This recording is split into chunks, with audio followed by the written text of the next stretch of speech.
आटपाडी येथील सोनारांना गंडा घालणाऱ्या टोळीकडून सांगलीतील एका व्यापाऱ्यांचा विश्वास संपादन करत 5 किलो 64 ग्राम 940 मिली सोन्याचे दागिने लंपास करत तब्बल 3,69,97,596 रुपयांना गंडा घातल्याचा प्रकार उघडकीस आलाय। सदर फसवणुकीची घटना ही 31 जुलै 2024 ते 30 ऑगस्ट 2024 या कालावधीत घडली आहे। या प्रकरणी महेश्वर कांतेश्वर जवळे यांनी सांगली शहर पोलीस ठाण्यात फिर्याद दिली आहे। त्यांच्या फिर्यादीवरून पोलिसांनी फसवणूक करणाऱ्या 4 बंगाली कामगारांविरोधात गुन्हा दाखल केलाय।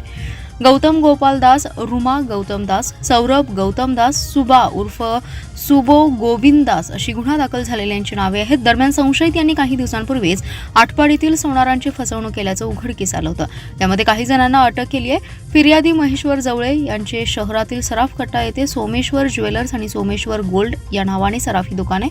या दोन्ही दुकानातून संशयित गौतम गोपाल दास हा गेल्या 10 वर्षांपासून जवळे यांनी दिलेले सोन्याचे दागिने इनामदारीने तयार करून आणून देत होता। संशयित दास याने जवळे यांचा विश्वास संपादन करून जवळे यांनी तयार करण्यासाठी दिलेल्या दागिन्यांचा अपहार करून संशयित गौतम दास, त्याची पत्नी रुमा दास आणि त्याचा भाऊ सौरभ दास, सुबा गोविंद दास यांनी जवळे आणि त्यांच्या भावाकडून वेळोवेळी 5 किलो 64 ग्राम 940 मिली वजनाचे 3,69,97,596 रुपये किमतीचे दागिने घेऊन त्याचे नवीन दागिने तयार करून पॉलिश करून दुरुस्त करून देतो, तसेच चोख सोने खरेदी करून त्याचे पैसे देतो असे सांगून सोन्याचे दागिने घेतले।